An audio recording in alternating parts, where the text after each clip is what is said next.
For criteria 3.4, we are looking at ways in which teaching and learning plans can be adapted to meet the individual needs of learners. So for this key question, we are looking at your planning skills as a teacher to promote an inclusive teaching and learning environment. So for the previous assignment question 3.3, we were asking you to define what is inclusive practice, looking at your inclusive practice activities, looking at perhaps your strengths and also your areas for development. But for this question, we're looking at your planning skills, okay, and just reflecting on what you do as a teacher in order to plan for an inclusive teaching environment. So looking at your considerations before stepping into the classroom environment. So to answer this question, we've broken this down into 3 bullet points, sections which you can follow. Okay, once again, do have a look at textbook pages 359 to 364 as well. So we're looking at planning here.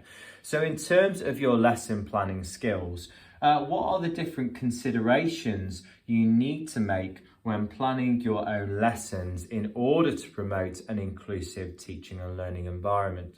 So do you always know the room that you are teaching in? For example, we are very fortunate here. We have obviously a classroom here at TrainAid, but it might be that you're sharing different classrooms and you might not know your own classroom on the day, okay, until the day of your teaching. So are there any ways that you have to think about your planning skills there, okay? If it's in a less favourable classroom, do you have to perhaps change the classroom layout, for example, or do you have to book your equipment well in advance? What if you don't have enough equipment for perhaps one apparatus per learner? Okay, are there any considerations there you have to make to your planning as well? Okay, so think about all of those elements there, all of those key factors which might happen on the day, and you have to think on your feet.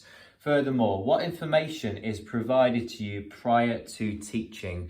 So think about your first days of teaching, perhaps to a new group. Do you know all learner information? Do you know perhaps the learners' previous exam results, their motivations for the course? Why are they there? Have they chosen your qualification? Or have they been put on it in order to attend and receive a certificate or qualification as well? So perhaps who provides you with this information? So we'd like to know a little bit more about that, okay? All that information which is provided to you, which is going to obviously impact on your planning as well. So your lesson plan right up prior to those teaching classes.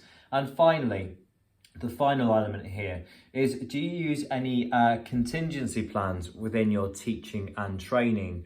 So what happens when things go wrong within teaching and training? Trust me, it's happened to me before with faulty equipment, okay? Double bookings of rooms, okay, it does happen.